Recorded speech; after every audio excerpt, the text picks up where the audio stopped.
Hello, it says I'm live, but I don't feel like I'm alive. Um, it's Friday evening or afternoon at 4, and I know I had promised to do a live every Friday at 4, but I haven't been able to because I've just not been feeling well. This spinal fusion surgery that I had really knocked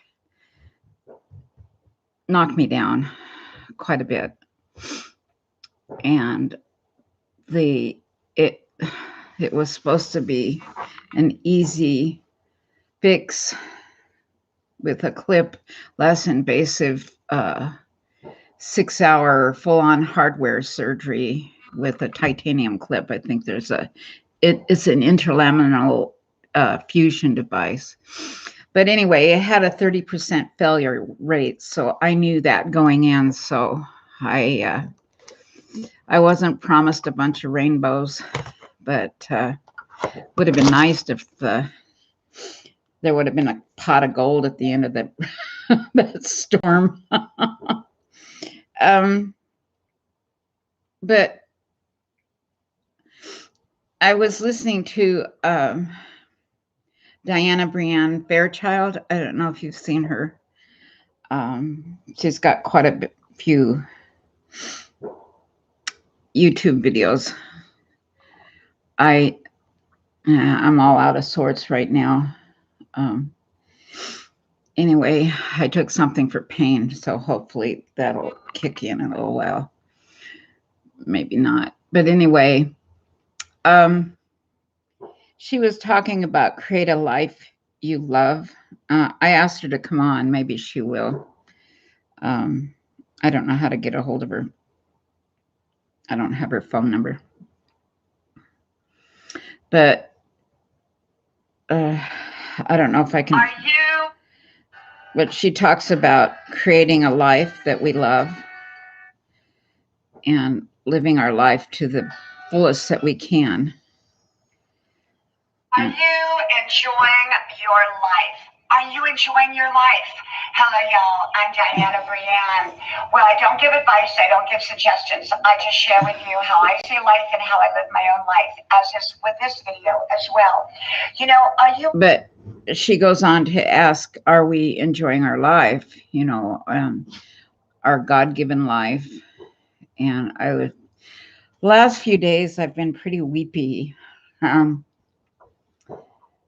because just so much going on with my health, and I don't want to make this about me, so I won't go on. Hello, Tian. Thank you for showing up. It makes me feel good when people show up. Anyway, but I don't want to make this about me, crybaby me, because my whole life I've been put down and discouraged and rejected and abandoned. I have those issues. So, and I grew up extremely poor. Oh my gosh, we were so poor that we didn't even have food half the time. And we were always on the move. I went to a new school every year because of not paying any rent. The landlords were always mad at us. So that was pretty hard. Thank you. I don't feel important. But I was thinking about this fibromyalgia, this chronic pain, and then having my spinal surgery go bad. I was supposed to have it over a year ago, but when I went into the hospital, discovered my hemoglobin was way, way too low. It's down to a 8, little under 8. And if you have surgery, being that low, look, I got a zit. Being that low, that you can die, you can have a heart attack. And so I had asked, kept asking all weekend. I kept calling the hospital, what is my hemoglobin? Because I deal with anemia quite often. But I didn't know I was that low. So they canceled my surgery right as I was being prepped to go into surgery. I couldn't believe it, how they had missed that. And I had called the hospital starting Friday after my having my blood drawn. I went to the hospital lab and I said, "What, I need to know my hemoglobin." "Oh, we'll call you if there's anything wrong." Well, they didn't. So then I had to wait. And so I go to the hospital 5 months ago and have the surgery, knowing that it was only 30% fix rate. But I thought, well, maybe I'll be one of the 70% that has good luck. Well, guess what? No. But I went to another rheumatologist. I had the same rheumatologist for decades, and he is an Ehlers-Danlos specialist. He failed to diagnose me with that. And I'm quite upset about that, because if I would have known that, I wouldn't have had surgery, because when you have EDS, Ehlers-Danlos, your joints move too much. Your ligaments and joints are too loose. And I always thought it was funny because I could bend my thumb back. And that's one of the signatures of having Ehlers-Danlos, is your thumbs go way back, and then something else about your finger. And then my elbow. Now, when I was younger, my elbows and my knees would go way back. It was bendy. And my granddaughter also has bendy. Oh, look at my new outfit. You like my new outfit? Hey, it's from Walmart. But it's been a difficult week because, yeah, see this? I thought Jules of Thought would like this, because she likes flamingos and Pineapple Princess. She's always talking about Pineapple Princess. I'm jealous of Pineapple Princess. Anyway, so it's been a difficult week. We had an incident take place at church, and right now she's trying to downplay what happened, but my husband didn't do wrong. He had his mask on, and he was in a room that was just had his friend. There was only, and he was with Paul, and Paul had his mask on. Larry was putting his mask on, but because my husband's cancer and treatments, he sometimes drools. And so he had to wipe his mouth, and he had his mask, and this female pastor or leader came up and just ragged on my husband.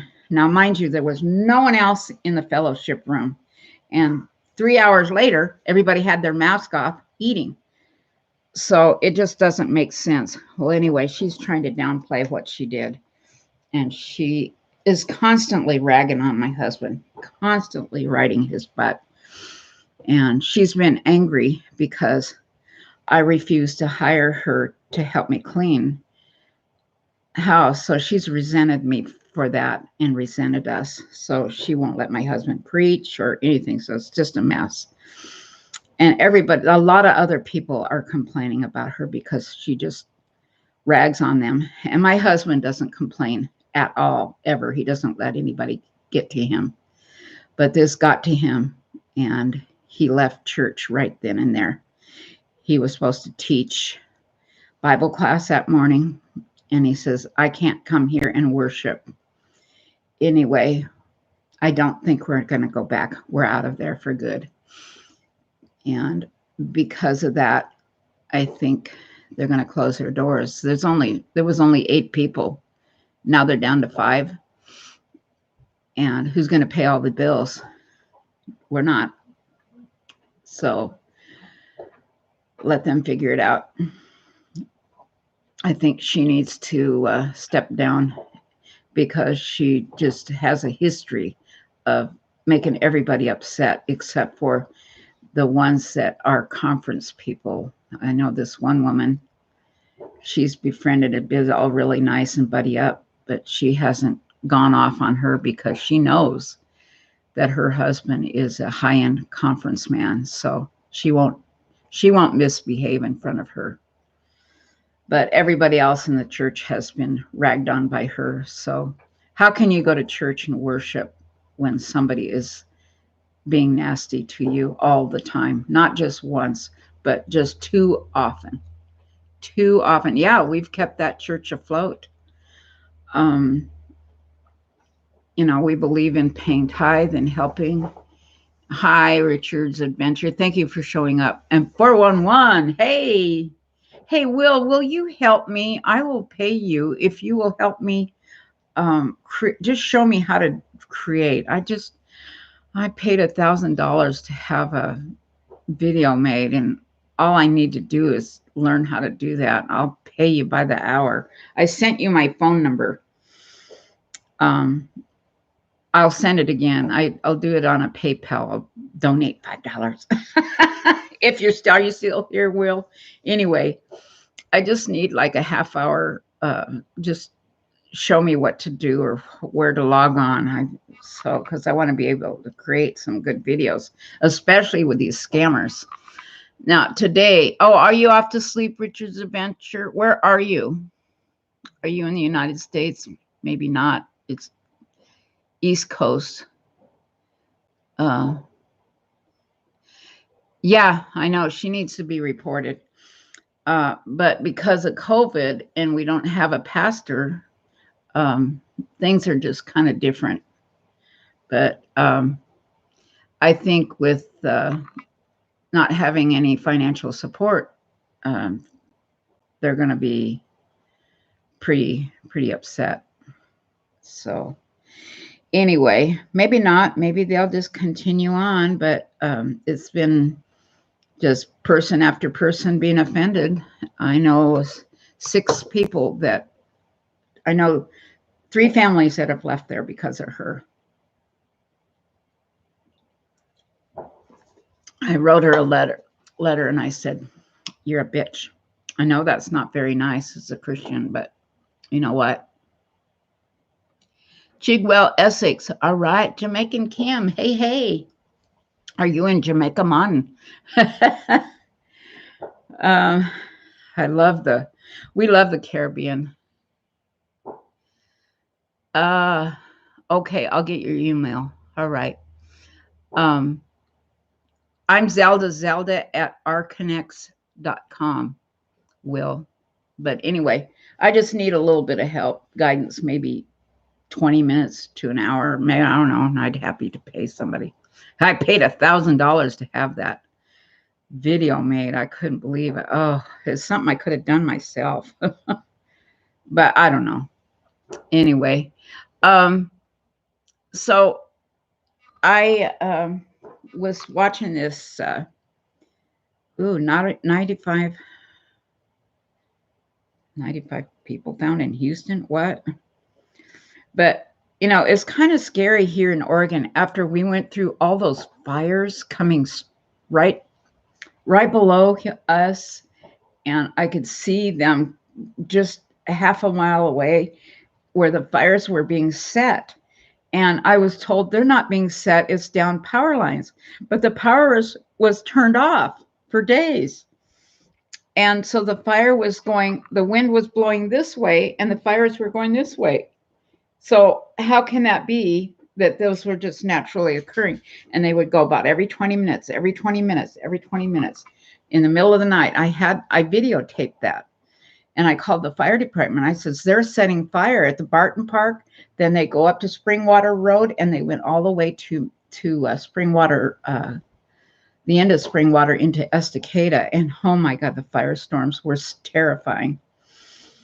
And my husband said, you know, we have 5,000 square feet. Well, with our garage, it's like 6,500 square feet of one level, and it's all heavy shake roof, and our house is cedar siding. All our windows are Pella windows, and they're with wood. So this is a firestorm waiting to happen.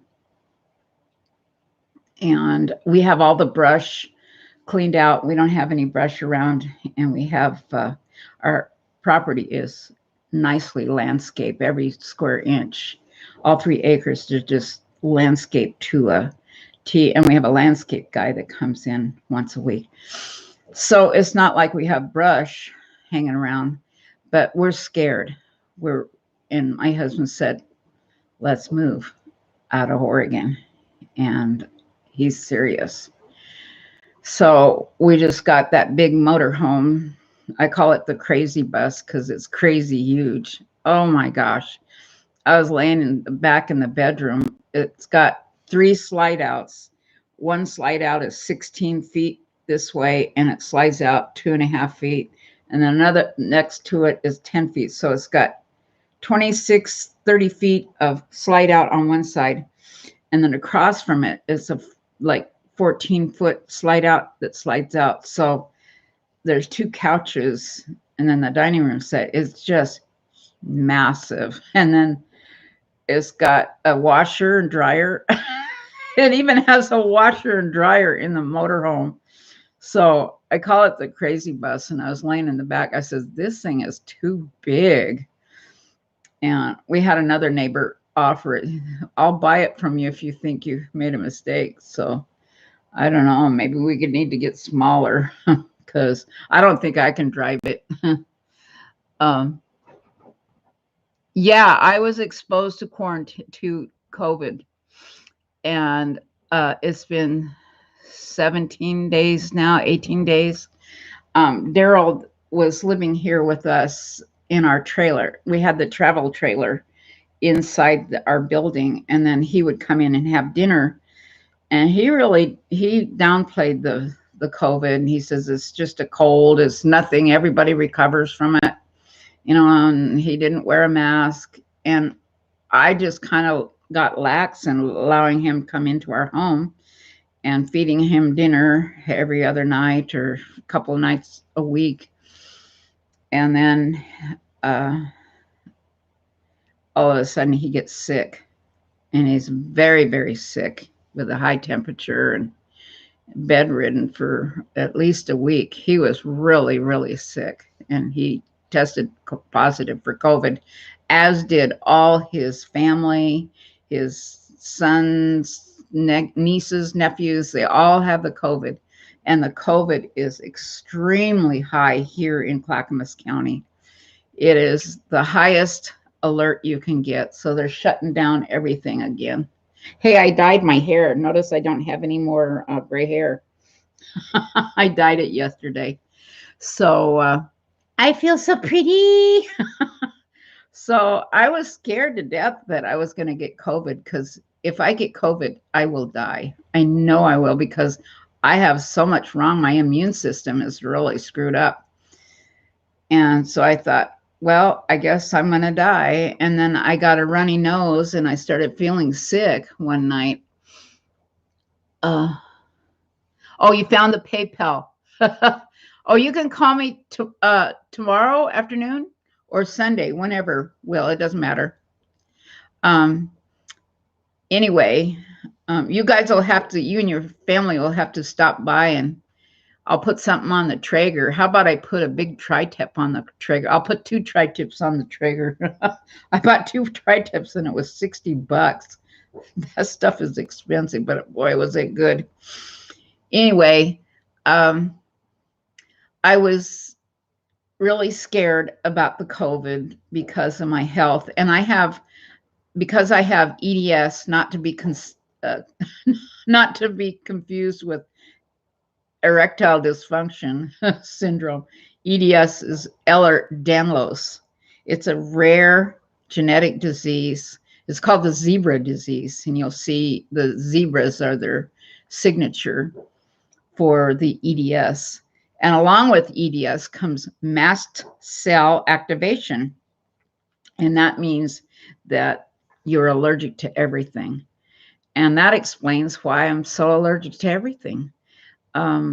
It's because of the mast cell activation. I always thought it was crazy that I would be allergic to Tylenol, would make my ear, and then I took some Flexeril, and I lost my hearing, just about lost all my hearing. I couldn't believe it. That was scary.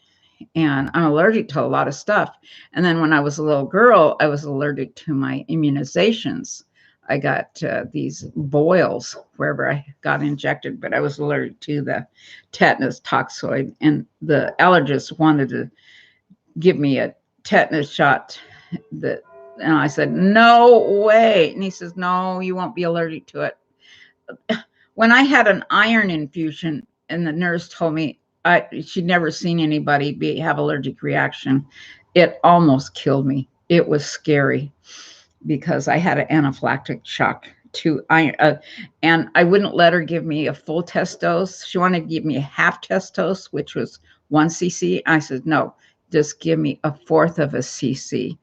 And she says, that's not enough. I said, no, and I told her no. And she put it in. And the second she did, I had anaphylactic shock, and she did not have the antidote ready as promised. Anyway, she told me she'd never seen anybody have allergic reaction to it. Well, guess what? She was a brand new nurse. She'd only been out of nursing school for a couple of weeks. So that is just crazy that she would, tell me that she's never seen an allergic reaction to it. Well, no, she didn't, because she was a brand new nurse. And when I asked her, do you have the antidote ready? Because they said a certain number of people will have an allergic reaction to it. Well, and she patted her pocket right here. Well, she didn't have it. And then when I started going into anaphylactic shock, instead of calling a code, she walked out of the room. What an idiot. Well, anyway, she got fired. And that just about killed me. But then I went into the ER. They had to take me from the 5th floor all the way down to the 1st floor to the ER. And here I am in the elevator, red face and trying to breathe. It was scary. And anyway, she was on the phone, and my husband ran out of the room, and he called a bunch of nurses. He had to go, left me on the floor because I fell off the bed because I was reacting so bad. So when I was in the ER, there was about this much left in my IV. And so the nurse she says, I'm just going to flush your IV out. I said, no, you're not. And she says, well, it's just a few cc's. I said, no, I reacted to. She says, believe me, it's just a few cc's. So I pulled my IV out and I said, no. And then she realized that even a fourth of a cc almost killed me, and she's going to shove the rest of the 2 cc's in. So you have to be careful. I don't trust nurses. My mom was an RN. And just because they're RNs doesn't mean they're not going to make mistakes. And I've seen doctors make a mistake. I've seen detectives make mistakes. And there's one detective that I know. I used to live in San Diego in an Escondido area, and I'm not going to say who it is, but I've known about this case for a long time, and it was a huge mistake made in the Escondido area with a little boy being forced to confess that he murdered his sister. Anyway, mistakes are made by a lot of people, doctors, nurses, and everything. So you have to be your own advocate, especially when you go into the hospital. So when I go into the hospital, I'm scared. And I was in the hospital for 21 days when I had a bowel resection. They took half of my small intestine because of the Crohn's. And then I had an arteriovenous malformation, which is called an AVM, arteriovenous as arteries and veins get together. And it will make an artery, make a vein, make an artery. And that was down in here. And that almost killed me because hemoglobin. I was bleeding to death for almost 3 years. I had 60 units of blood, 60 transfusions. So I've been through a lot. And I was thinking, wow, I had a crappy childhood. My dad hated and beat me. My mom abandoned me and neglected me. My mom was narcissistic. when I told her I was being molested by my uncle, I was 4.5 years old to 5.5 to almost 6 years. Well, I was 6 years old. And I was wetting the bed because I wouldn't go to the bathroom because that's where Howard would molest me. And my mom let this 22-year-old man give me a bath. What an idiot my mother was. But anyway, I told her the reason I kept wetting the bed, I'd sit on the side of the bed and wet the bed because I was too afraid to go into the bathroom. And you know what? My mom was pregnant with my sister, and my mom started screaming, "Oh my God, I'm going to lose the baby because of what you said." Oh, and she says, "You know, you asked for it. You act too sexy." Now, what mother is going to tell a 6-year-old that she's too sexy and that she turned this 22-year-old married man with 2 kids that was my fault? So I was pretty traumatized. So I never got to share my fears with anyone.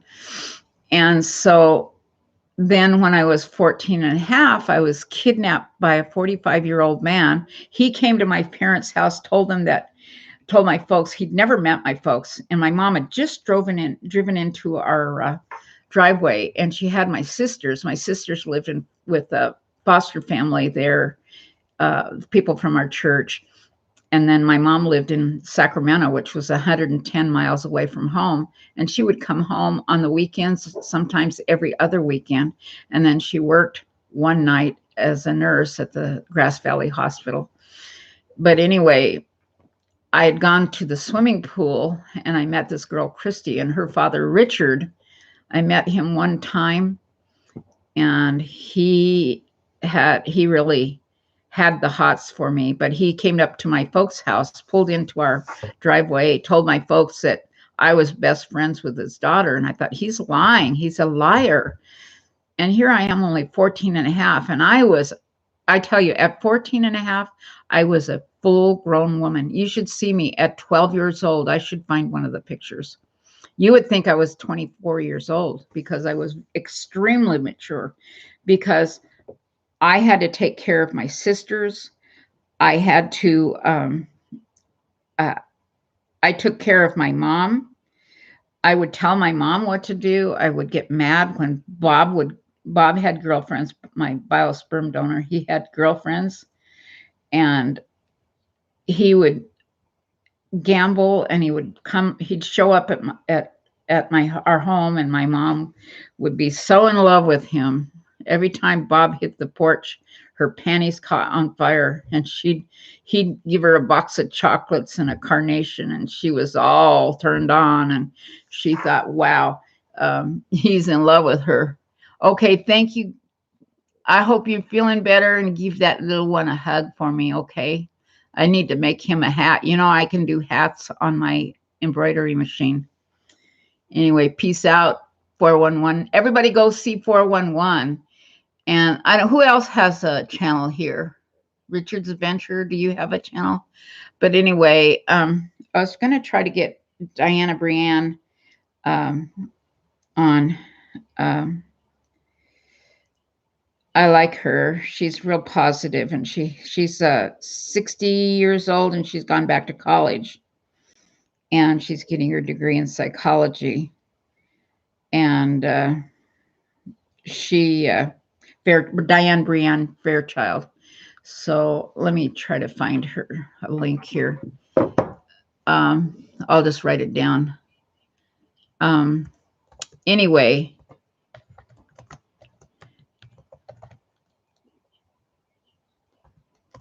I didn't want to go with Richard.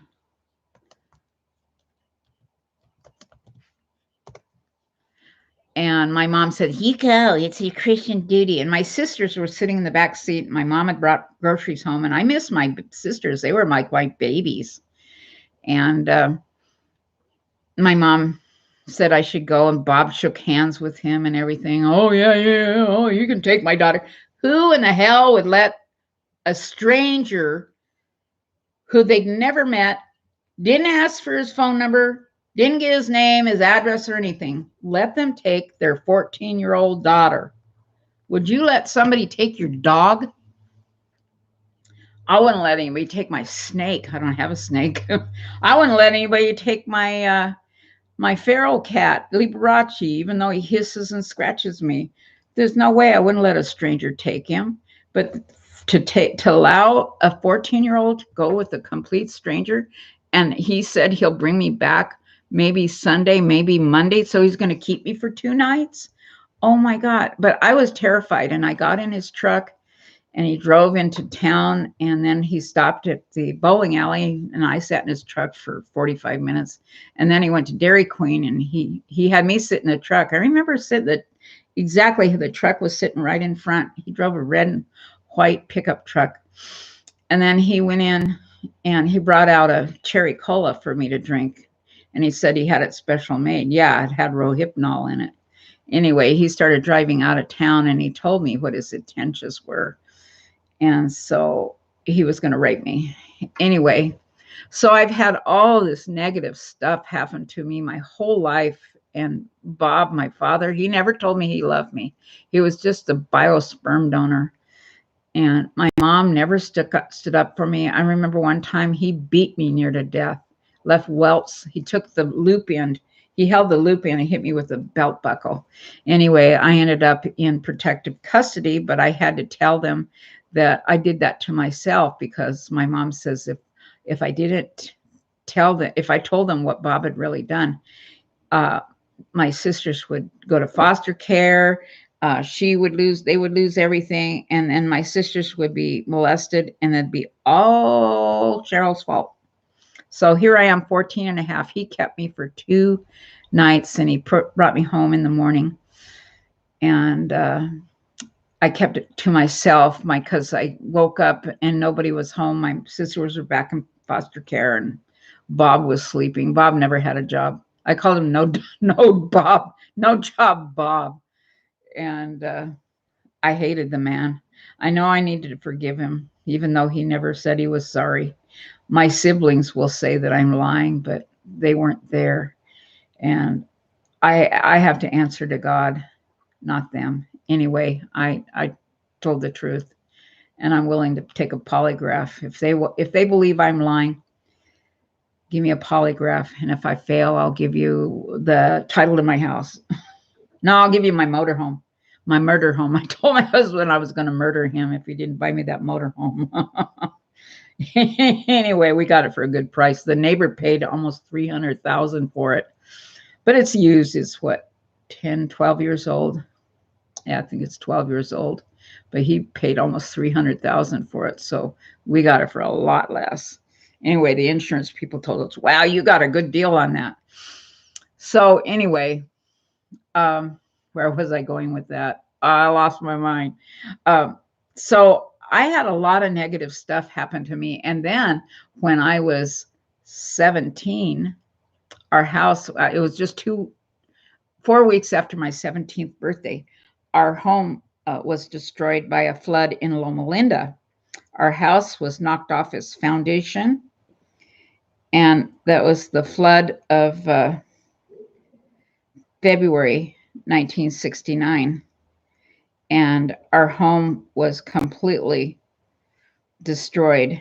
And my parents said it was my fault because I had a satanic poster on my wall. Well, it was a flower with the word groovy, and she said that God was mad about that because the word groovy is demonic. My mom was such a weirdo, but I mean, to say that was my fault.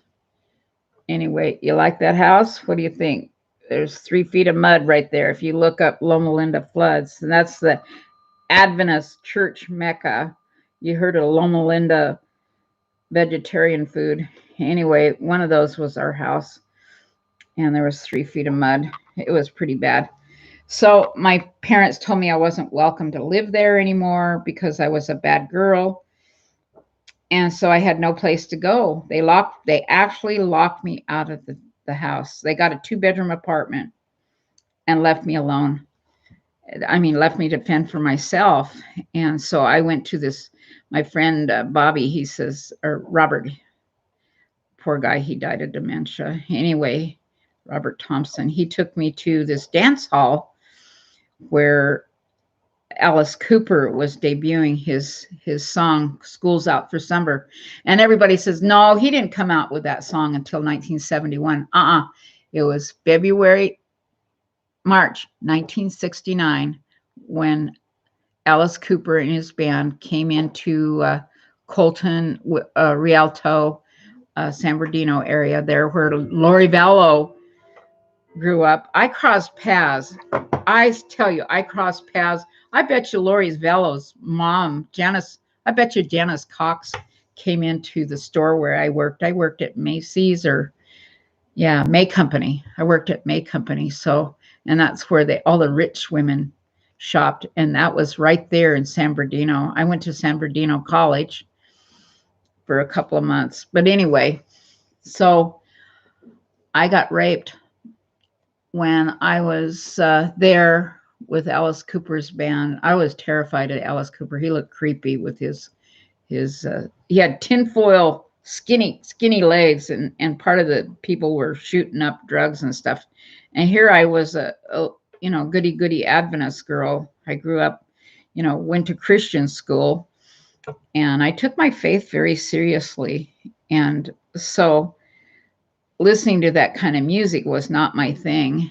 And then drugs and alcohol, I wasn't into drugs and alcohol. I was a good girl. And this guy drugged and raped me. And he spent his whole life in and out of prison. And I think he even raped his own daughter. His name was Billy Thompson or Bobby Thompson, something like that. But he went by the name Happy. So I'm going to contact Alice Cooper. I don't want money and I don't want fame, but I want him to verify that, yeah, he remembers me. I want to see if he has any pictures of me back then, because he spent several days, almost a week there, and I was there for a couple of weeks. So I was abandoned, and then I went to a home for unwed mothers. When I was 3 months pregnant, my mom wouldn't talk to me because I was a bad girl. So my whole life has been nothing but sadness, rejection, abandonment, fear, being beaten, being molested, being hurt, being put down. I went to a new school every year. The kids made fun of me. And this one gal, she made so much fun of me. I got a skirt from the church Dorcas, and there was two of them. They both had some boat theme, and one was red, white, and blue, and the other was fall colors, autumn colors. So I think I wore the red, white, and blue one for the first day of school. And this one wealthy girl goes, look at Cheryl, Zelda. She's wearing my aunt's skirt that she gave to the Goodwill or to the church Dorcas, and Cheryl's wearing it. I was so embarrassed. I wanted to die. I had thoughts of killing myself year after year, all the time. I felt so rejected because this woman, there was only two girls my age, and they were rich. In my eyes, they were rich because I lived in a dump, and nobody liked me. And that was in the sixth and seventh grade. Yeah. I went to school there part-time, and then I went to Grass Valley Continuation School, and then Auburn Academy, and then Grass Valley High School, and that's where I met Christy. But anyway, and Christy's father's the one that raped me. But anyway, so I felt all this negative stuff my whole life. And the body keeps score. There's a book called The Body Keeps the Score. So I'm rambling. Am I rambling on too much? Am I making sense? Anyway, I know it's a sad story, but I'm going to talk about something good. So I had all this negative stuff happen to me my whole life. And then after I had my baby, I was 17 years old when Tim was born. I was 17 when I got pregnant. My birthday is in January, and I got pregnant in March, the end of March. And then my son was born in December 13, and then a month later is my 17th birthday. So 2 weeks before my 18th birthday, I was working at Winchell's Donuts because I didn't want to be on welfare. There was no way I was going to accept welfare because the nuns at Booth Memorial Hospital told me that I'd never be able to find anybody to marry me if I kept my baby. They were trying to get me to give my baby away. And then I had a dream. I don't know. To me, it was real. And I really believe it was God because in my dream, God came to me and he says, don't give your baby away. It's a boy. Name him Timothy. And you will never be able to have a baby again. So don't give him up. And that's true. That came true. I had infertility. I never had a baby with my husband. But my husband accepted Tim and he adopted him and he loved him. He truly did.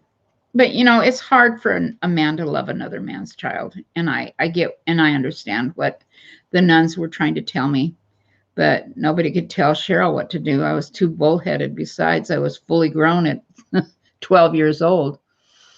I was fully developed at 12. I looked like a woman. I had beautiful long hair and I was thin.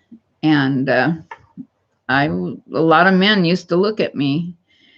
And that really bothered me because of being sexually abused. So I grew up being hated, being abused, and then I had stomach aches all the time. Well, what I didn't know is I had the EDS, and then I had Crohn's disease. And that's the base of all my stomach aches because I always had terrible stomach aches. So, and it was food allergies. I was allergic to wheat and I'm allergic to gluten. And I know when I take gluten, I get pain. And then Diana Brienne was talking about how when she takes certain oils, it makes her have fibromyalgia symptoms. Most of the time, fibromyalgia comes on when you're in your mid-20s or something, like schizophrenic comes on when you're in your mid-20s, early 20s. But anyway, I didn't have pain. I only had tennis elbow, and I never had any fatigue or anything until after my 40th birthday. It just all hit me at once, and then I had pain and suffering and fatigue, and nothing's ever changed. So I wake up every day in pain. I wake up in the middle of the night in pain. I feel like I have the flu 24/7 all the time. Nothing ever changes. And I hurt from morning to night. And they don't give you pain meds like they used to. So you can't have the pain meds that they gave you long ago. So, people are forced to suffer because the opioid overdose, don't get me started on that one. Anyway, they're punishing people with chronic pain. And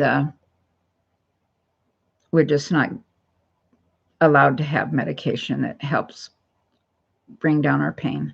So anyway, day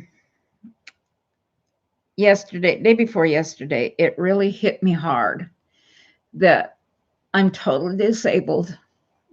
I can hardly walk.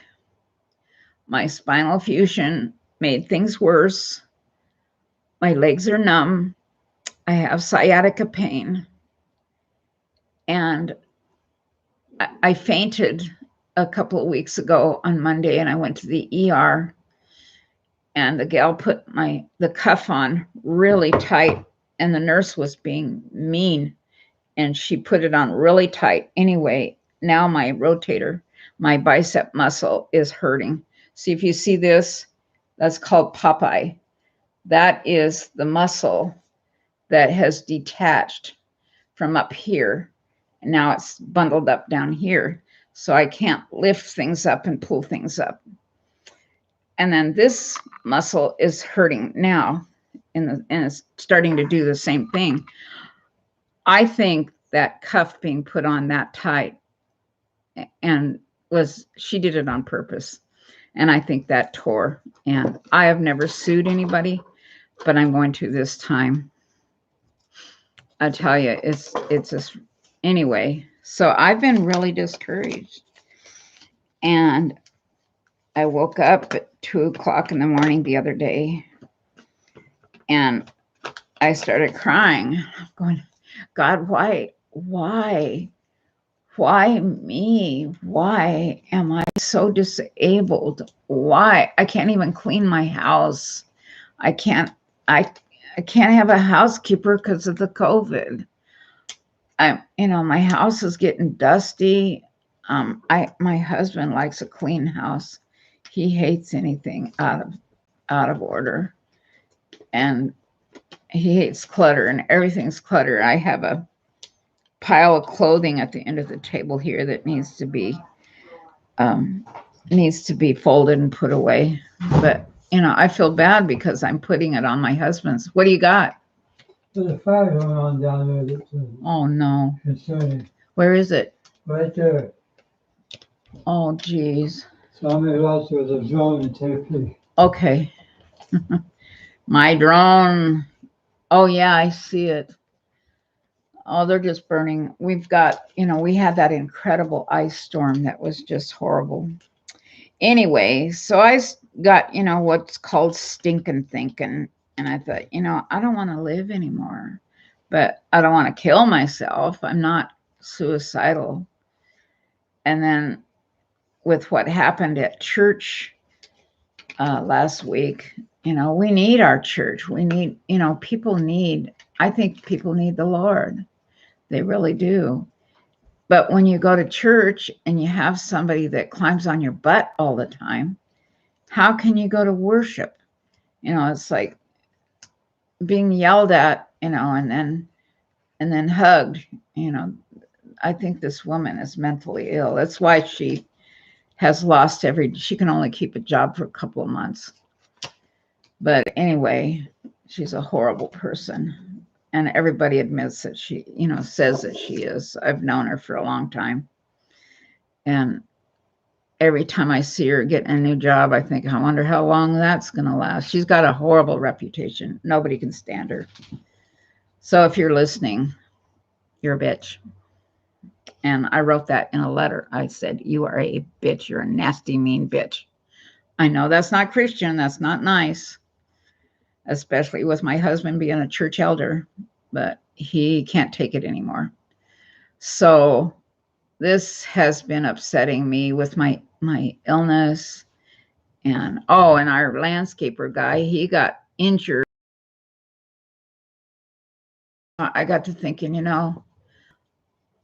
there's a lot of people. I was looking at some of these refugee stories of people living in these camps. Like down on the Mexican border, these kids living in those camps, they didn't ask for this. I don't want them here. I don't believe that we should accept all these illegals, because they're going to come here and they're going to get welfare. They're going to get housing. They're going to get food. They're going to get medical. And who's going to pay for that? We are. We're already in the 45% tile. If you make $100,000, you have to pay 45% of it to taxes. And so that's just crazy that we're going to have to pay for it.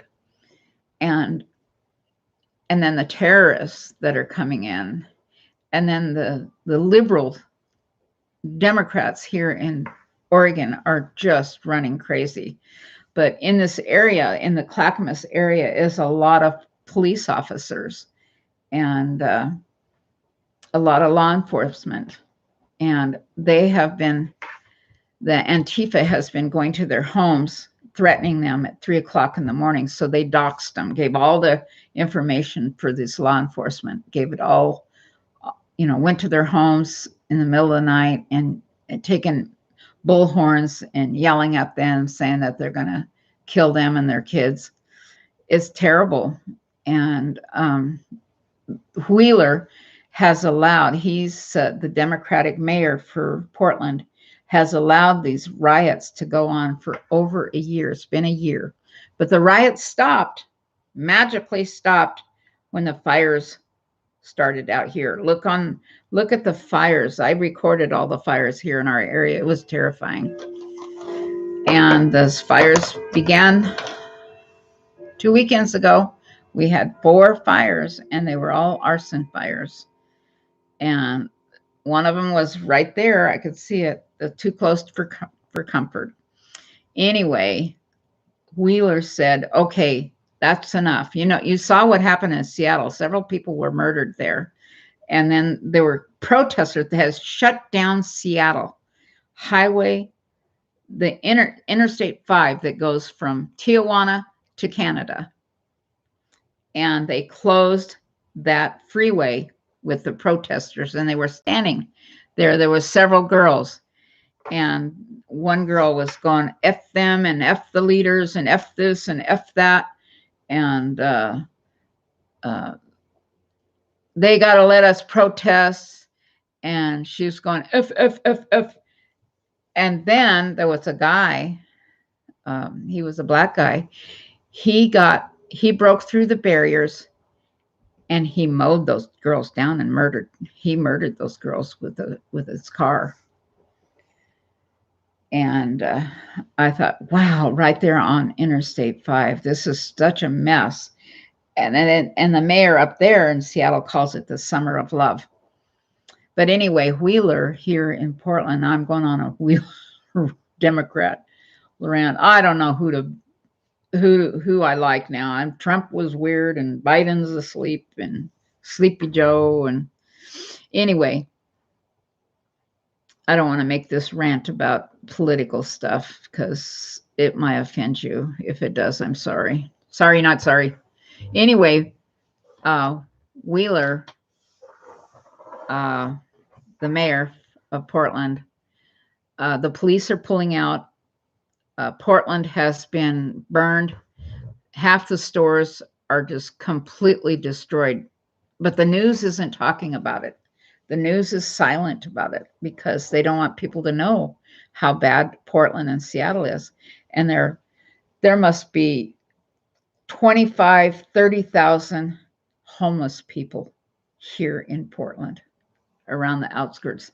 You go into town or towards town, like at Portland Adventist Hospital, and along the MAX train, you know, the train that they ride, is just camp after camp after camp. Just look up Portland, and Seattle is dying, and Portland, Oregon. But anyway, that's because the leaders have allowed all these protests. And now guess what they said? They threatened to murder Wheeler. So Antifa is mad at him. And they said, next time you're gonna pay with blood. So yikes, that's scary. So, okay, I better wrap up my rant. But my point is, I'm really discouraged. My pain is really bad, and I'm suffering. And I hurt. I had a shitty childhood. I had a nightmare of a childhood. My husband's had oral cancer. My family doesn't love me. They hate me. My Christian brother talks about what a good Christian he is, but yet he won't talk to me. Yeah, right, Christian. He's a phony. He's two-faced. He's a liar, and he's a two-faced. I will tell you that, because he told me things about one of my other sisters, but then he turns around and tells her that I'm the one that said that. Nope, Tom, you're a liar. Anyway, I don't have any family. I don't have ones. My mom's been dead for 10 years. She never loved me, and neither did my father. And then I see everybody else having a nice life. And then I got to thinking, nah, they really don't have a nice life. There's a lot of broken people. And then I was reading about the homeless in Los Angeles. It's just horrible. If you look up, I really like this guy, homeless in LA.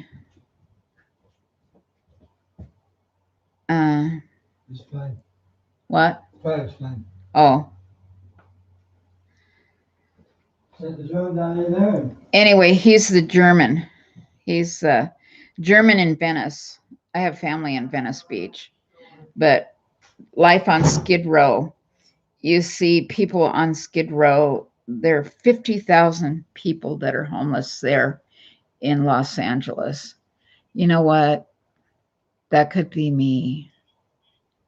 I could be one of them. I could have, and these homeless people, they also have fibromyalgia. They also have pain and suffering. And they also have brokenness, drug addiction, and fibromyalgia and chronic pain. And they're sleeping on the ground in maybe a little bit of foam padding if they're lucky. And so who am I to complain to God and to whine and ask God, why? Why me? Why me, God? But why not me? Who am I? Look at all those people, the refugees. If you look at some of these documentaries with these refugees, they suffer a lot more than I do. And we just bought a luxurious motorhome.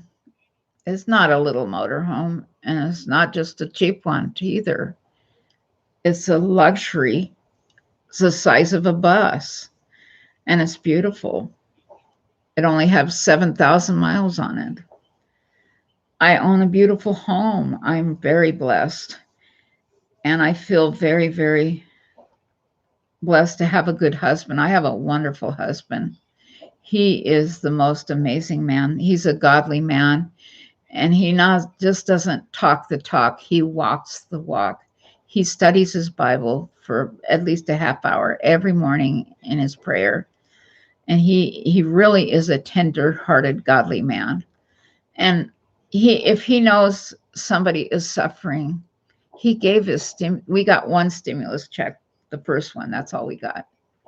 He gave that to somebody to help them so they wouldn't have to go to work because she's had breast cancer. And so my husband he'll give you the shirt off your back. He's a very giving, very loving husband.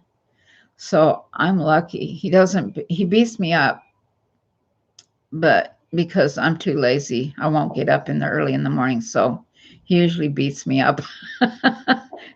And does he have a grudge? No, we have a carport. We don't have a grudge. We just can't communicate. Anyway, so I am blessed. I'm very lucky. I have a Tempur-Pedic bed, dual Tempur-Pedic king size bed with the split, and it vibrates, and I have a Sleep Number king size bed in the motorhome, and that's luxurious. And the couches they're not leather, but they feel soft. They feel like marshmallow. They really do feel like you're sitting on marshmallows. And it's got a side-by-side refrigerator freezer. It's got 4 doors. So it's the same size well, not the same size. It's almost as big as a house freezer. And that thing is 14 feet high by 10 feet wide and 40 something feet long. So we're going to have to get a car to tow behind it. Anyway, so I'm not saying, I'm not trying to brag. Please don't think that. Because, this could all be taken away in the next earthquake or a fire. And, but I do feel blessed because I'm not living homeless. I'm not worried about my next meal. I'm not worried about paying rent. We became debt free when we bought this house. And I can't believe I live in this beautiful house. It's older. Oh, yeah, I got a fake piano there. You see those screens with people with their fake piano? I found it. That's a screen. And then I have my pump organ. This is my entryway. The entryway is 20 something feet long and 17 feet wide. So I got a huge entryway. And then my kitchen is almost too big. The kitchen could never be big enough. Anyway, and then we have a beautiful guest house, and we have a wonderful man that's living with us there. He couldn't afford to pay rent. I mean, just a little bit. He pays for his food and for the essentials. But it's nice having him here because he's become friends with my husband.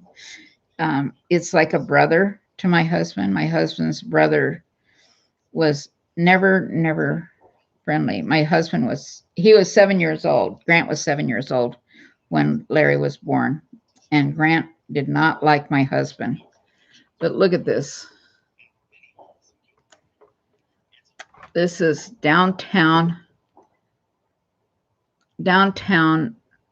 Los Angeles. It's just, and this is what it looks like in Portland and Seattle.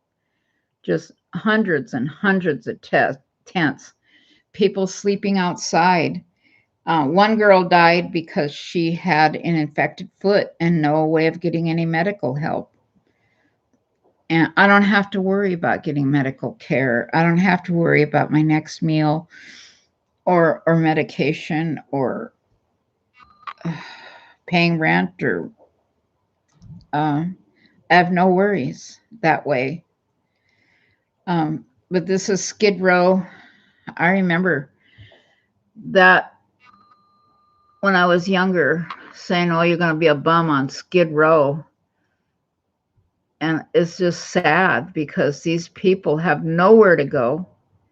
They have no one to take them in because half of them are mentally ill. They didn't ask to be born with mental illness. They didn't ask to be born Black. They didn't ask to be born Indian or have alcoholism in their families.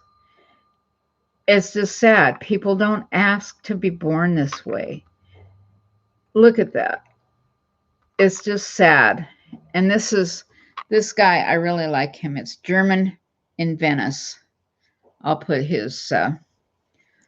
link to his thing, but it just breaks my heart to see that. And I wonder, what does God think? What is my part? What am I to do? You know, when people say, don't give those bums money, they'll just go spend it on drugs. Well, maybe they need the drugs. When I was a sheriff's deputy, I was younger. I hated drug addicts. I just despised drugs. I wouldn't even take a Tylenol because I was a purist. And it just really bugged me to see people taking drugs. And so when I was working as a sheriff, we would take them on, I think, Tuesday nights, we would take them to the methadone clinic. Me and another deputy would load up a van, a 15-passenger van. Sometimes we'd have a big bus. I didn't get to drive because I didn't have a Class C license. But anyway, we would take a bunch of the prisoners, female prisoners, to methadone clinic. And they're all, and then on the way home, they're all, and I thought, ew, what a bunch of scum of the earth. They deserve to be in prison. They deserve it. But then I really got to know a few of them. And yeah, I was disgusted with what they were doing, stealing.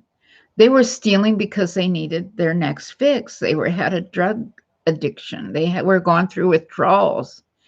And because I've been on pain meds, I know what that feels like. If I take a lower dose, I start getting withdrawals. And that feels horrible. You feel wigged out. It's just awful. And then I learned that I would talk to some of them. And I would learn that they were molested as children, just like me. They had low self-esteem. Oh, I got to tell you about the girl that made fun of me at school. I'll tell that first. Anyway, this girl that made fun of me, I found her on Facebook and I contacted her. She was all proud of her mobile home.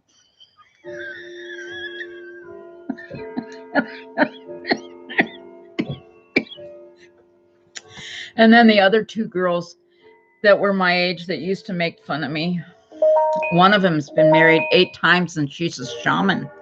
She invited me to Sedona and come get some healing and drumming. She would drum and be my shaman. And the other one died of alcoholism.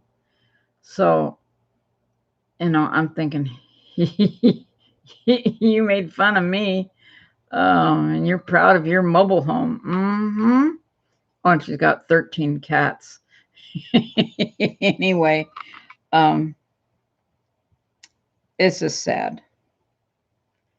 How about any of you? Any questions? Can any of you relate to what I'm saying? Are you having a hard time with this COVID? And it's going to be going around for a couple more years. Let me tell you. There's a virologist in Germany, and his name is Dr. Wohlberg in Germany.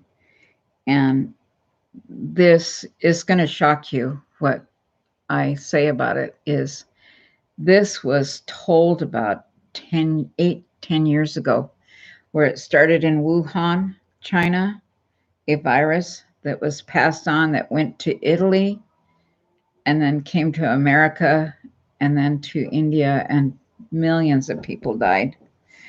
We're not over this. And was there really another car? Oh, Zap Girl. I love Zap Girl. Have you seen the collab that Zap Girl and I did? I videotaped the Bridge of the Gods, a porta potty at the Bridge of the Gods, and I took video of that. And Zap Girl recreated it to Daybell's magic portal potty, and that goes over and it was at the Bridge of the Gods. So she really is a good creator. So she made a cute little video out of it. I'll put a link for that if I can remember. Anyway, she's going to be live in 30 minutes and talk about was there another car in the driveway? Let me see the Venice Beach. Yeah, this is the German and Venice Beach. Yeah, he's really good. And he says, don't go to Skid Row. It's terrible. And it is. It's just, but these people leave trash everywhere they go. They're just filthy, but they're mentally ill. And like I said, they don't ask for it. So a lot of these prisoners there in Las Colinas, where I worked, some of the time I wasn't a guard there. I would do a shift there as a guard. Well, as a sheriff, because the sheriff is in charge of the prisoners or those in jail. So I got to know some of them. One girl was a church secretary, and she got into the money, wrote tens of thousands of dollars worth of checks to feed her drug habit. Well, she had a drug habit because she had low self-esteem. She was molested as a little girl. And you know the story in the Bible where all these men bring the prostitute to Jesus and they said, she's been found sinning. She's a bad woman. And they each had a stone in their hand. And they asked Jesus, well, what should we do about her? We can stone her to death because she's been found guilty. She's a whore. She's a prostitute. She's been having sex with these guys. And these are all these pious men bringing these charges against this woman. And yeah, she was humble, and she hung her head, and she told Jesus that she had in fact been having sex with others, and Jesus told the people, well, he who is without sin can cast the first stone. Look at this trash. And I think, Jesus wrote something in the sand. I think what Jesus wrote was the names of all those girlfriends from those holy men, those Pharisees. Jesus was writing their girlfriends' names in the sand. And he says, okay, if who is without sin can cast the first stone. So that really had an impact on me, seeing those girls, getting to know them, hearing their stories of being molested and just like me, but they made a choice to take drugs to help with the way they feel, to alter their feelings, because the drugs makes them high and makes them feel better, where they can cope with their stuff, with what's going on. Look at this trash. And the reason they take the drugs is to hide their feelings. And where are they going to get the money for drugs? They're going to steal. They're going to sell themselves. And they don't care about their lives, because when they were little, they were molested. And my husband and I, we took a deep dive. My husband likes to study the Bible, and he said that the prostitute that everybody was finger pointing at, her uncle had molested her when she was little. And that's why she had low self-esteem, and that's why she became a prostitute, and she slept around. And these prostitutes that I met, they sold their bodies because they got money for drugs. They used their drugs to help their feelings, to get rid of those feelings. Hi, Brianna. I wrote down your name there. I hope it's okay. Is it okay for me to show your video here? The one about do your best, to live your best life. I was listening to that, and it kind of triggered something in me, and it made me feel bad because I have a lot of pain. And okay, she says I can show it. I didn't want to show out all of it without her permission. So this is what triggered me today after hearing what Brianna said about, we'll have to do a collab one of these days. Thank you, Brianna. But anyway, we have to look at other people's lives in a different way. When we judge others, we have to maybe wonder, did they grow up in a dysfunctional home? Your life. Enjoy your life.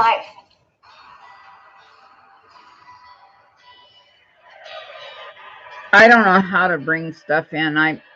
Will said he would help me, so maybe I can do that. I love your yard and the butterflies that you have. That's so beautiful. But she has a lot of positive things that she talks about enjoying our life. And I was thinking peaceful and caring. I thought, I don't enjoy my life because my pain, my spinal fusion went bad. With you how I see life and how I live my own life, as is with this video as well. Are you enjoying life? I really got to think about that subject. And if you ask me that question, I would say yes. I love my life. But you know what? I've learned to create a life that I enjoy. Because when I was younger, I was taught to work hard, get a job. Yeah. It didn't tell me anything about get a job that you love. They just said get a job. And I've had some jobs that I didn't like. But quickly I learned to find jobs that I loved. And so fortunately, I've had many jobs that I have loved. Had a few I didn't, but most I have. Oh, I had And good I jobs. believe that we are meant to I enjoy love life. working. We're meant to enjoy our relationships. We're meant to create happy, healthy relationships. And Yes. we're meant to create happy, healthy jobs. We're meant to be healthy. We're meant to be Yes. fit. We're meant to live out our dreams. Because remember, our dreams are usually put there for a reason, because they're part of our divine purpose. I And had so it. Was I yours an believe that AVM? we are meant to enjoy life. We are meant to be happy. We are meant to have fun. Deanna, was We are yours an meant to AVM? get up every day and be excited I had about an life, AVM not too. dread life. If you're dreading life, then I think it's important to take a deeper look at why I had you're an dreading what aneurysm. you're doing. Why are you dreading life? Is it a And it particular almost killed me. situation, or is it something else? I think it's important to identify why you're dreading things, because we are meant to be happy. We are meant to enjoy. We are meant to seek out things that make us happy. Are you enjoying life? I hope you are. From my house to yours, may God bless you. I hope you like, share, subscribe to all 5 of my channels. Links are pinned at the top of the comment section below. If you connect with me, I will likely connect back with you. Hope to talk to you then. Bye-bye. Isn't that precious? I really like her. Her videos are very upbeat. Anyway, she's got 5 channels, and anybody who is seeking to help their channels grow, check her out. And so I'll have to go look at your. Yours was a blunt force trauma when I ran into a wooden hanger. Oh my, it was a terrible time. Mine was artervenous malformation. I had anemia that plagued me for a long time. I went to the ER. The doctor said I was just having a inner ear virus and a panic attack. Well, and she refused to draw my blood. She got in trouble. Ooh, I didn't get her in trouble, but the doctors that treated me after I fell asleep driving my car, and I went across 4 lanes on a major highway. It could have ended up badly. I had my grandkids with me a couple of minutes before that. And then, so I went to a different hospital after I fell asleep, fainted. I fainted. I didn't fall asleep. And they took my blood. They drew my blood. My hemoglobin was 5. They couldn't believe that I was still awake, because people with 5 hemoglobin usually die. My sister said, "You didn't have it that low. That's wrong. You're lying." Oh my gosh. Oh, anyway, so it was 3 years of them trying to find out what was causing my anemia. And I had Crohn's disease. They thought maybe it was my Crohn's. So I was the second person in the Pacific Northwest to have that pill camera, where you swallow this little camera. I think I made a video of this pill camera, and you swallow it, and it takes pictures all the way through, and you poop it out. Well, I didn't poop it out, and then they said, "Oh, now sometimes with my intestines, my Crohn's, the food just sits there and it doesn't. It's called gastrophoresis. That's where the I don't know if I'm saying right, but anyway, your digestive system just quit." Yeah, hemoglobin was 2.2. Oh my gosh. Oh wow. 2. That's dead. 2.2 is dead. Mine was 5.1, and they said people don't live with it. Wow. Wow. 2.2, and that's 2.2 hemoglobin, HGB. Wow, wow, wow. I don't know how she survived it either. Anyway, I used to work in the hospital lab, and I never saw anybody with anything as low as mine.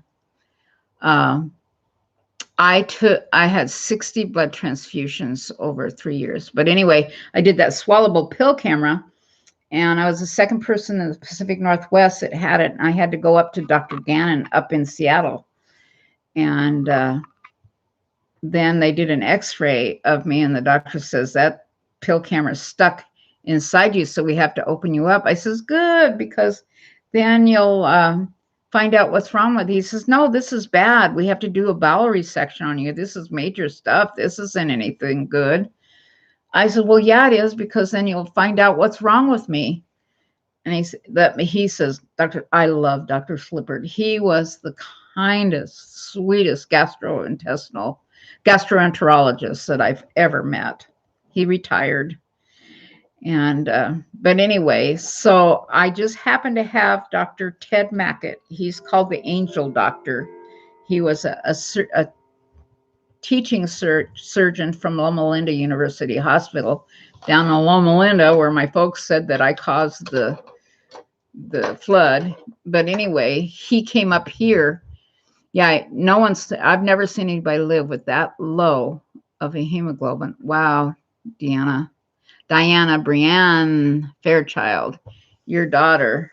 Wow, you're lucky to have her. Not lucky, the Lord got her through that. And I think the Lord gets all of us through this. I don't know, you may not believe in God.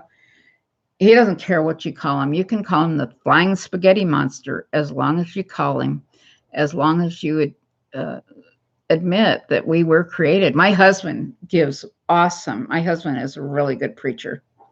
He taught intelligent design series, and he had to teach it for a year in the one church because there was like 30 people at a time. It was standing room only each week. So that's why we went to a lot of churches, because he gave that seminar. And he proved that we were created because of, there's little things like the flagellum motor in the cell, in your cell, in your gut. There's the flagellum motor, and there's 42 parts. And you look at the flagellum motor, and it looks just like an outboard motor. In order for it to have worked, it had 42 distinctive parts. And then there's the Fibonacci code. Look up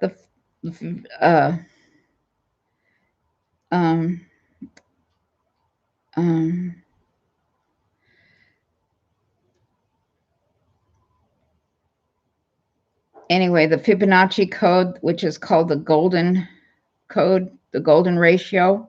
If you look at the end of a pine cone, or the sunflower, it is just I'm being distracted here. The flagellum, it has 42 distinctive parts. I'm going to show you here. This is the flagellum.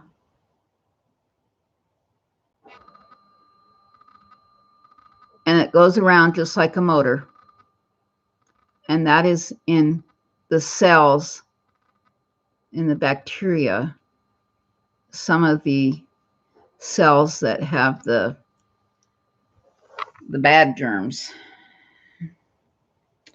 So, it had to have an intelligent creator create the flagellum. This is the cell. That's what it looks like. Oh, and I shake. I've always shaked my whole life. I've shaked. But anyway, look up the flagella, bacterial flagella, and secretory systems. Also, the Krebs cycle, that's your food digestion cycle, KREB. Sometimes it's KREBB. The digestive system, there's a lot of things that prove that we were created by we were intelligently designed. So this could not have just come together with a big bang. And if you don't agree to that, and you would like to know more, my husband will be happy to do a little talk with you. My husband had oral cancer, tongue cancer, and he has over half his tongue removed. So he has a serious speech impediment, and he drools. And that's embarrassing. That's another thing that bothers me, is my husband drools. But, I was thinking, I have my husband. he could have died from this deadly tongue cancer, but he didn't. It should have killed him. He had only a less than 5% chance to live with the type of cancer that he had. And it came back 8 different times, and he's had surgery after surgery after surgery. It's been 8 years since his last surgery. So when he was 35, when he first got it, and then when he was 33, the doctor said, you know, you can rest easy now, celebrate, you beat this cancer. And my husband had radiation too. So we went to Europe for 5 weeks. We went over to Switzerland and Austria and to celebrate his beating cancer. So we were gone for 5 weeks celebrating in Europe. And we walked in our front door, and he put his suitcase down, and he took me by the shoulders. I remember this like it was yesterday. It was yesterday. No, it was 30 years ago, 20 years ago. It was 1995 that we went to Europe. And he kissed me and he says, welcome home. You're home safe. And he says, I have some bad news to tell you. I says, oh, we got broken into at Oregon. Somebody scammed us. What happened? You lost your job? What? And he says, Cheryl, when we were over there, I developed another sore on my tongue. I didn't want to say anything. Here, my husband didn't want to say anything. He didn't want me to worry about on vacation. And here he was, taking his own life in his hands, risking, because that needs to be taken out immediately. But my husband, he thought, well, he's going to die of it anyway. So he didn't tell me about the sore in his mouth until we got home. And the next day he went to the doctor. And everything became another blur. More surgery, more draconian surgery. Surgery after surgery. So it's been hard having a husband that had oral cancer. But he was a systems engineer his whole life for Motorola. He designs 911 centers from Texas on up to Canada, even up in Canada, down to Mexico. In Springfield, Missouri, he designed their first cell tower. And that was when the cell towers just first began. And then they put a bunch of Motorola communication satellite dishes and stuff on that. So for those in the Springfield, Missouri area, he designed their system also in Texas and Sacramento and San Diego and Seattle and here in Oregon, everywhere. So he's a pretty smart man. So he's had a very good job. And Motorola was really good to us because he was off work for 6 to 8 months. And they paid him as if he hadn't missed a beat. He had a company car, and they also paid the insurance, taxes, and oil and gas. They charged us 10 cents a mile. Even when we went on vacation, they charged us 10 cents a mile, which is pretty good when they paid the gas. Here, Max. Come here, Max. Come here, Max. Say hi to everybody. Come here, Max. This is our wild cat. Come here, Max. He is Larry's cat, and he is as wild as they come. This is Wild Max. He's a good cat. He loves Larry, but he's really hyper, and he's lost weight, so I think he has thyroid problems. He showed up on our door one day in mid-October, about 12, 13 years ago. He'd been abandoned. So he is so cute. He loves Larry, but he rings the doorbell. We have a little bells hanging on the doors, and so he rings those. But right now that the doorbell, the little bell is on the other side of the screen, so he can't reach it. Anyway, he does this. He won't use the cat box in the house. He has to go outside. So he gets up at 1 and then 3 and then 5. So he wants in and out. Unless it's snowing, then he won't go outside. He'll buckle down and use the cat box inside. He hates it. He's indignant about that. Anyway, thank you guys for sticking with me. If you have, I've gone an hour and a half, gotten chatty here, but I just wanted to say that, yeah, Deanna, when you, Diana Brianna Fairchild, when you wrote or had your little video on being happy, you know, that God intended us to be happy, but sin has caused us, our bodies to fail us. Who knows what took place? There was only 8 people on the ark, you know, and then the animals. Did you know the animals, the clean animals, went in by 7s? Did you know that? There was 7 cows, 7 goats, probably a whole lot of chickens. And that was for them to eat, because they didn't have plant. Before that, people lived on a plant-based diet. That's the Garden of Eden diet. And they were, and Felix, come on, fat boy. My fat cat, he's such a pig.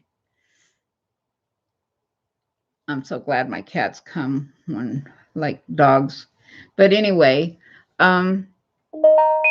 and the people lived to be 1,000 years old. Methuselah was 1,000 years old because he was vegan. He ate a plant-based diet. They didn't eat meat until the flood, and then the clean animals, like the cows and the goats and things that we could eat with the cloven hoof and chew the cud, because a cow has a cloven hoof, a horse doesn't, so we can't eat horse. Shrimp, no. They clean the sea. So the pig, no, is taboo for my religion, or, you know, it's unclean. And I'm not saying it's a sin, but it's not good for you. And they've been proven now that a vegetarian, plant-based diet, you'll live 10 years longer. The Genesis Project with the Adventist faith, most Adventists are vegetarians, vegan, plant-based diet.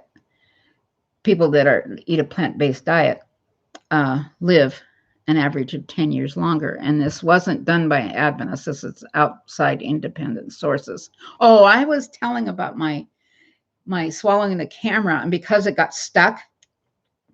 And then I happened to have Ted Mackett, Dr. Mackett, he was head of surgery at Loma Linda. I got off sidetrack.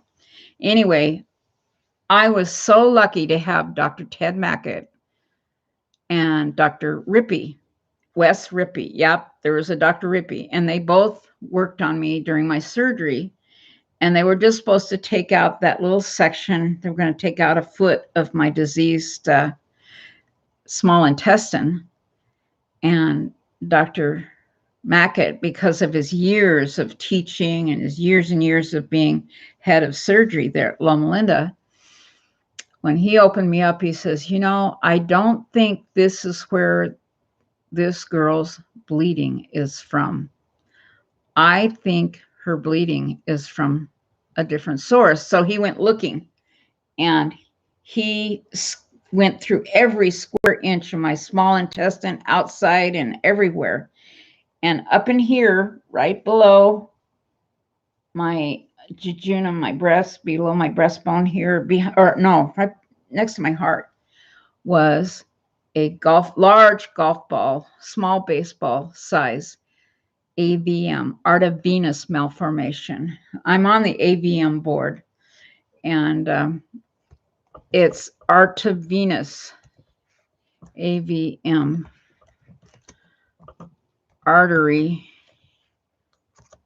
vein, I'm not spelling it, mal for, anyway, any other doctor would have sewed me up and said that my diseased small intestine was the source of my bleeding.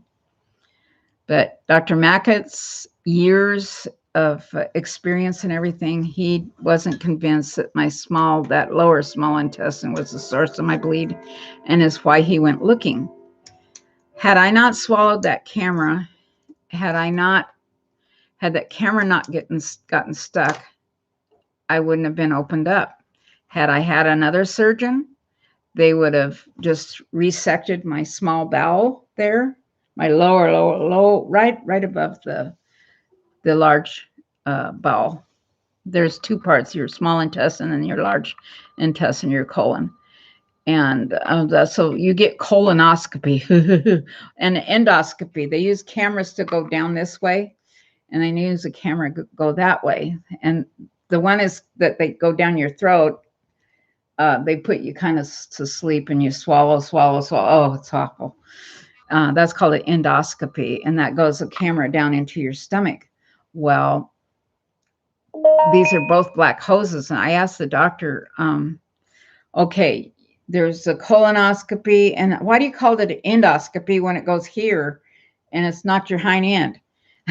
And I says, do you guys ever get those mixed up? And how do you tell the difference between the one that goes here and the one that goes here? Because they look the same. And so they all get real technical, and they start telling me. I says, nah, it's the taste. So next time, if you go to a colonoscopy, ask them, how do you how do you keep them apart? It's the taste, and they'll crack you up. But I'll tell you, never have a colonoscopy done in a doctor's office by your regular doctor. No, and no. My best friend, my dearest friend, Lolita, wouldn't listen to me. And her doctor, and doctors do this because it's a money-making ordeal, and they need to make money, and I don't blame it. It doesn't always cause problems, but a gastroenterologist does these with their eyes shut. They do this all day long, and it's done in a surgery center. It's not done in their office. And if they push too hard, they can perforate your bowel. They can leave a hole in your bowel, and that causes deadly bacteria, that causes sepsis, and you can die. And I know of several people who have died. Well, I worked in the hospital, and I've saw people come in dying because they had a perforated bowel because they had a colonoscopy at their doctor's office. No, please do not have a colonoscopy with your regular doctor. Have a colonoscopy done by a gastroenterologist, because they know just how gentle to be, how to push. Anyway, my dear friend Lolita, she's the one that died almost 4 years ago of the anaphylactic shock from latex. And that's what started me on my journey with playing piano. I never knew how to read music, and I never really played piano. I played the pump organ. I had my pump organ. And so I kind of played that, but I didn't know how to read a note of music. And so, but anyway, Lolita, I told her, don't have it done by your doctor. Don't, please, Lolita, listen to me. Oh, you don't know what you're talking about. Anyway, she had the colonoscopy done by her doctor. She liked her doctor, trusted her. It was a female doctor. And Lolita got sick afterwards, and she kept saying there's something wrong. And wait a minute, where are you going? I'm back. Oh, where'd you go? Oh, you didn't kiss me goodbye. You're busy. Oh, my dear, he walked in and he blew me a kiss. Come here. I want to show my silver fox. Here. Here's my silver fox. Isn't he cute? He's William Wallace. He's a Braveheart. He's a descendant of William Wallace. I call him Dr. Wallace. His grandpa's name was Wallace. Your dad's Wallace. Lyle. Anyway, Larry didn't get the Wallace name. No. But you got the Braveheart. Yep, my grandpa was William Wallace Young. Oh, don't say your last name. Anyway. Remember that? Yeah. Anyway, that's my story, and I'm sticking to it. Had Dr. Mackett not found that AVM, he says when he held it in his hand and it burst, it ruptured right then and there. It ruptured in his hand. He says, dear, you were one sneeze away from sudden death. He says, had I sewn you up, by the time, he says, even it would have burst here while you were in the hospital. And you wouldn't have survived because they couldn't have opened you up quick enough, because that was an artery. It was arterial, artery, venous, arterial venous malformation. It's a malformation of a bunch of, and 99% of them are in your brain or your spinal cord. And it's rare to have them outside your intestine area. So, wow. The Lord was watching over me for sure. He watches over everybody, even in death. He watches over. I hate it when somebody prays, oh Lord, please watch over them as they travel. May their angels, our angels kept us safe. Well, what about the people that got killed on the highway? Weren't there angels watching over there? Wasn't there God watching over them? Stuff happens, people, and God can't always prevent. He doesn't micromanage everybody's lives. We have free will to eat unhealthy, to smoke, to drink, to drive, to take drugs, to marry bad people. I will say, I was 17 when I met Larry.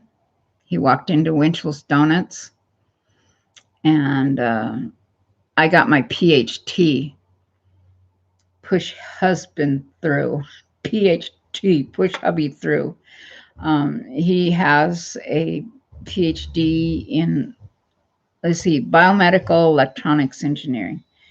Anyway, he's a systems engineer from Motorola, and he's really smart. He has a high IQ. And he was tested in the Navy, and Motorola also tested him. So they used to do that as part of the employment for the other guys. But anyway, I feel very blessed that I married him, and he's given me a life that I could never have dreamed of. And I feel so blessed having a beautiful view and a beautiful home with such a beautiful view. And then the not brand new motorhome.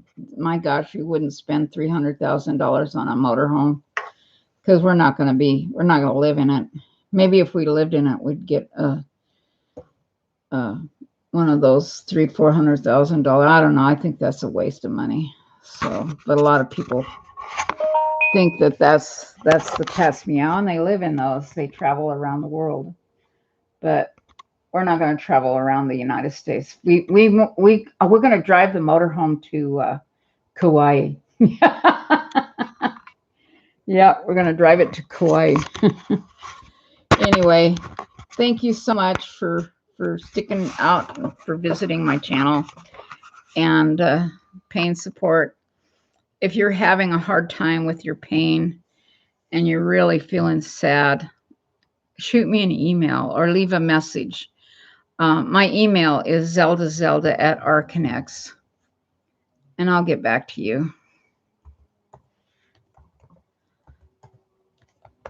And I don't help people financially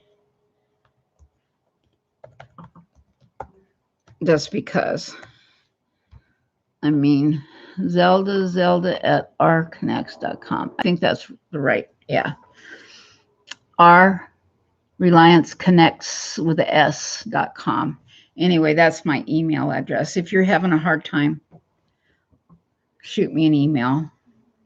And if I'm awake in the middle of the night or whatever, I don't check my email all the time. But anyway, thank you for stopping by. And I hope you got something out of this. I know I've gone on for an hour and 45 minutes. And I'm going to head over to Zav, girl. Head over to Zav and be sure and check out Diana Brianne Fairchild's.